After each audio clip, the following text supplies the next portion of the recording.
Hello everyone. इस video के अंदर हम corporate governance framework in USA देखेंगे। इससे पहले हमने डेवलपमेंट देखी थी यूएसए एंड यूके की। Now in this video we will see the corporate governance framework in USA की किस तरीके से वहाँ पे कॉर्पोरेट गवर्नेंस होता है, क्या फ्रेमवर्क है उसका। ठीक है, तो जो कंपनीज़ हैं यूएस के अंदर, जितनी भी कंपनीज जिसके रिगार्डिंग हम ये कॉर्पोरेट गवर्नेंस देख रहे हैं, वो बहुत अलग अलग मतलब लीगल वहाँ पे रूल्स हैं जिसके थ्रू वो गवर्न होती है कॉर्पोरेट गवर्नेंस, जहाँ जो वहाँ पे होती है। ठीक है, तो वहाँ पे जैसे स्टेट लॉज हो गए कुछ, और फेडरल लॉज हो गए, तो अलग अलग रूल्स हैं। इसी तरीके की कुछ एजेंसीज़ भी हैं, जिसके अंदर जो सबसे मेन एजेंसी जो कि रूल्स बनाती हैं यूएस की कंपनीज़ के लिए, वो कौन सी है? US security and exchange commission, जिसको इन शॉर्ट एसईसी बोलते हैं। जैसे इंडिया के अंदर सेबी है, ऐसी अमेरिका के अंदर या यूनाइटेड स्टेट्स के अंदर एसईसी है, सिक्योरिटीज़ एंड एक्सचेंज कमीशन। इसके अलावा कुछ सेल्फ रेगुलेटरी ऑर्गेनाइजेशंस भी हैं, जैसे कि स्टॉक एक्सचेंज। जैसे इंडिया में स्टॉक एक्सचेंज है, वैसे ही अमेरिका के अंदर भी स्टॉक एक्सचेंज है। और यही रेगुलेटरी अथॉरिटीज़ क्या करती हैं, कंपनीज़ के ऊपर, जैसे अगर कोई स्टॉक एक्सचेंज के अंदर कंपनी रजिस्टर हो रही है, तो वो कंपनीज़ के ऊपर कुछ रिक्वायरमेंट्स इम्पोज कर देती है अपने ऊपर लिस्ट होने से पहले, कि आपको हमारे ऊपर ट्रेड होना है। जैसे कोई स्टॉक एक्सचेंज बोलता है कि आपको हमारे एक्सचेंज पे ट्रेड होना है, तो आपको ये रिक्वायरमेंट्स पूरी करनी पड़ेंगी। तो इसके थ्रू कॉर्पोरेट गवर्नेंस फॉलो होती है अमेरिका के अंदर। तो यानी कि बेसिकली कुछ स्टेट लॉज हैं, कुछ फेडरल लॉज हैं, कुछ एजेंसीज़ हैं जो कि रूल्स बनाती हैं, जिसमें से एक मेन एजेंसी कौन सी है? Security and exchange commission. इसके अलावा कुछ सेल्फ रेगुलेटरी ऑर्गेनाइजेशंस हैं, जैसे कि स्टॉक एक्सचेंज, जो कि इनके ऊपर रिक्वायरमेंट्स लगाती हैं कि आपको अगर हमारे ऊपर ट्रेड होना है तो आपको कुछ रिक्वायरमेंट्स पूरी करनी पड़ेंगी, जिसके थ्रू कॉर्पोरेट गवर्नेंस को कंप्लाई किया जाता है।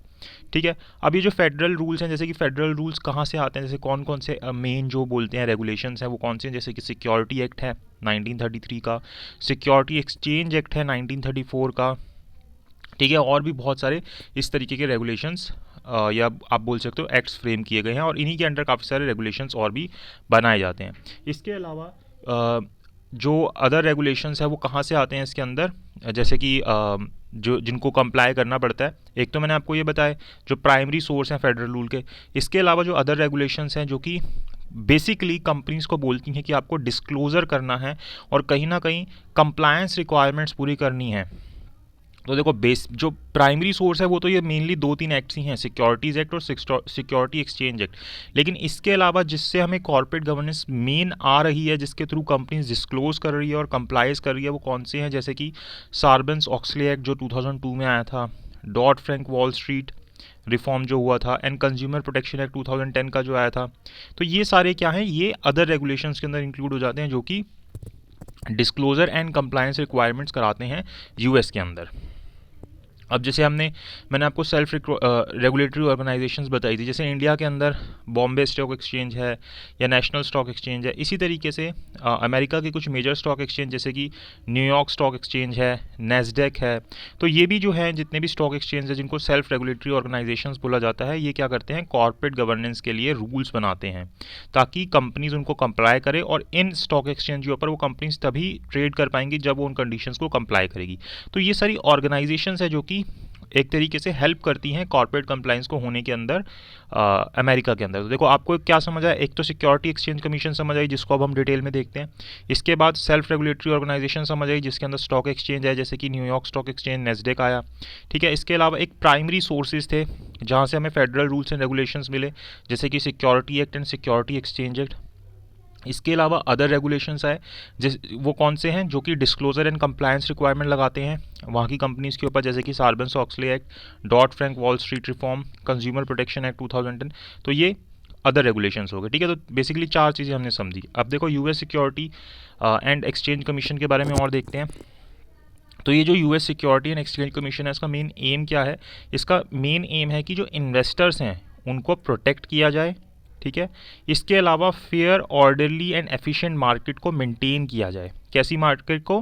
Fair, orderly and efficient market को मेंटेन किया जाए, और साथ साथ कैपिटल फॉर्मेशन को फैसिलिटेट किया जाए। तो मेनली तीन एम यहाँ पे हमें देखने को मिले। कौन से? सबसे पहली बात तो इन्वेस्टर्स को प्रोटेक्ट किया जाए। दूसरी बात, जो मार्केट है वो कैसी मेंटेन की जाए? Fair, orderly and efficient market को मेंटेन किया जाए। और तीसरी बात आई कि कैपिटल फॉर्मेशन को फैसिलिटेट किया जाए। तो ये तीन मेन एम्स हैं US security and exchange commission के। ठीक है। तो SEC मेनली करता क्या है, जिसको इन शॉर्ट SEC बोल देते हैं, सिक्योरिटी एक्सचेंज कमीशन को। तो मेनली क्या करता है, ओवरसी करता है अपने की पार्टिसिपेंट को सिक्योरिटीज़ वर्ल्ड के अंदर। जैसे सिमिलरली इंडिया के अंदर सेबी काम कर रहा है ना, इसी तरीके से वहाँ पे SEC काम कर रहा है। तो जितने भी इसके अंडर जैसे सिक्योरिटी एक्सचेंज आते हैं, सिक्योरिटी ब्रोकर्स आते हैं, डीलर्स आते हैं, इन्वेस्टमेंट एडवाइजर्स आते हैं, म्यूचुअल फंड्स आते हैं, इन सबको ओवरसी करता है कि ये कॉर्पोरेट गवर्नेंस कहीं ना कहीं फॉलो करवाएं और ये अपना काम सही से करें। जैसे इंडिया में सेबी करवाता है ये काम, ऐसे ही अमेरिका के अंदर सिक्योरिटी एक्सचेंज कमीशन कराता है। तो हमको देख के उन्होंने नहीं बनाया था, हमने उनको देख के बनाया था। ठीक है। तो प्राइमरीली किस चीज़ से कंसर्न रखता है SEC की, जो कंपनीज़ हैं वो डिस्क्लोज़र करें। ठीक है, जितने भी इंपॉर्टेंट मार्केट रिलेटेड इन्फॉर्मेशन है उसका डिस्क्लोज़र हो, लोगों तक, इन्वेस्टर्स तक वो बातें पहुँचे, फेयर डीलिंग हो और फ्रॉड से जो है प्रोटेक्शन मिले इन्वेस्टर्स को। तो ये प्राइमरी पर्पसेज है जिनको प्रमोट किया जाता है। ठीक है। अब जो लॉज एंड रूल्स होते हैं ना, जिससे भी सिक्योरिटी इंडस्ट्री को गवर्न किया जाता है US के अंदर, उनके पीछे ना एक simple and straight forward concept है। जितने भी रूल्स बनते हैं, रेगुलेशंस बनते हैं, लॉज बनते हैं, उनके पीछे ना इन्होंने एक simple and straight forward concept रखा हुआ है कि कोई भी इन्वेस्टर हो अमेरिका के अंदर, कोई भी, चाहे छोटा इन्वेस्टर हो, बहुत बड़े बड़े इन्वेस्टर हो, चाहे कोई प्राइवेट इंडिविजुअल हो, सभी के पास ना कुछ सर्टेन बेसिक फैक्ट्स होने चाहिए कंपनी के। मतलब कि उनको डिस्क्लोजर होना चाहिए कुछ certain basic facts about the company. ठीक है। कंपनी में इन्वेस्ट करने से पहले उनको कुछ ना कुछ पता होना चाहिए, कुछ बेसिक चीज़ें उनको पता होनी चाहिए जब तक वो कंपनी में इन्वेस्ट कर रहे हैं। तो इसको अचीव करने के लिए SEC क्या करता है, पब्लिक कंपनीज़ को, जितनी भी पब्लिक कंपनीज़ होती है उनको ये बोलता है कि आप डिस्क्लोज़ करो। किस चीज़ को डिस्क्लोज करने के लिए बोलता है, meaningful financial and other information to public, की जितनी भी आपकी फाइनेंशियल इन्फॉर्मेशन है जो कि मीनिंगफुल है, अननेसेसरी इन्फॉर्मेशन मत दो, और साथ ही साथ जो भी इन्फॉर्मेशन ज़रूरी है पब्लिक के लिए, तो ये सारी इन्फॉर्मेशन आप पब्लिक में डिस्क्लोज करो, ताकि कोई भी इन्वेस्टर हो उसको खरीदने से पहले, इन्वेस्ट करने से पहले ये सारी चीज़ें पता हों। चाहे बड़ा इन्वेस्टर हो, छोटा इन्वेस्टर हो, प्राइवेट इंडिविजुअल हो, बड़े इंस्टीट्यूशंस हो, उन सबको ये बेसिक फैक्ट्स पता हो कंपनी के बारे में। ठीक है। तो इसको अचीव करने के लिए SEC क्या करता है, वही जो मैंने आपको बताया कि कंपनीज को बोलता है कि आप ये चीज़ें डिस्क्लोज करो। तो इससे क्या होता है, कॉमन पूल ऑफ नॉलेज मिल जाता है सभी इन्वेस्टर्स को, चाहे आप बड़े इन्वेस्टर हो, चाहे आप छोटे इन्वेस्टर हो, और आप फिर कंपनी को जज कर सकते हो और आप डिसीजन ले सकते हो कि आपको किसी कंपनी के अंदर इन्वेस्ट करना है या नहीं करना है, पर्टिकुलर सिक्योरिटी को खरीदना है या नहीं करना है। ठीक है। तो बेसिकली इसी चीज़ को ध्यान में रखते हुए USA के अंदर सभी लॉज को बनाया जाता है। ठीक है, सिंपल सी बात है, ये तो समझ आई है हमें। तो हमें ये समझ आया कि SEC जो है अमेरिका के अंदर, ये प्राइमरी ओवरसीज़ है और रेगुलेटर है US सिक्योरिटी मार्केट का। तो जो पूरी US सिक्योरिटी मार्केट है, जैसे इंडिया के अंदर SEBI primary overseer and regulator है सिक्योरिटी मार्केट का, ऐसे ही अमेरिका के अंदर SEC जो है वो प्राइमरी ओवरसीयर एंड रेगुलेटर है US मार्केट का, सिक्योरिटी मार्केट का। तो जितनी भी और चीज़ें हैं उनके क्लोज में रह के, जितने भी और डिपार्टमेंट्स हैं, स्टॉक एक्सचेंज हैं, जितनी भी चीज़ें हैं उनके साथ रह के ये काम करता है। ठीक है, वहाँ पे ताकि सारी चीज़ें मैनेज हो सके। तो ये तो हो गया कि बेसिकली वर्क कैसे करता है कॉर्पोरेट गवर्नेंस फ्रेमवर्क इन USA। तो इसके साथ में हमें सार्बन-ऑक्सले एक्ट देखना है 2002 का। अब बेसिक सी चीज़ है, ये इतना तो नहीं पूछेगा, आपसे नोट्स पूछ लेगा सार्बन-ऑक्सले एक्ट के। तो सार्बन-ऑक्सले एक्ट 2002 का है। तो 2002 के अंदर यूनाइटेड स्टेट कांग्रेस ने सार्बन-ऑक्सले एक्ट, SOX जिसको हम बोलते हैं इन शॉर्ट, ये पास किया था। ये क्यों पास हुआ था, कि शेयर होल्डर्स को प्रोटेक्ट किया जाए और जो जनरल पब्लिक है उनको अकाउंटिंग एरर से या फ्रॉडलेंट प्रैक्टिसेस से एंटरप्राइजेस की बचाया जाए। तो ये किसने बनाया था, दो लोग थे जिनका नाम था पॉल सार्बन्स एंड माइकल ऑक्सले। तो इन्हीं के जो कास्ट है उससे सार्बन्स एंड ऑक्सले से उठा के इसका नाम हमने सार्बन्स-ऑक्सले एक्ट रख दिया।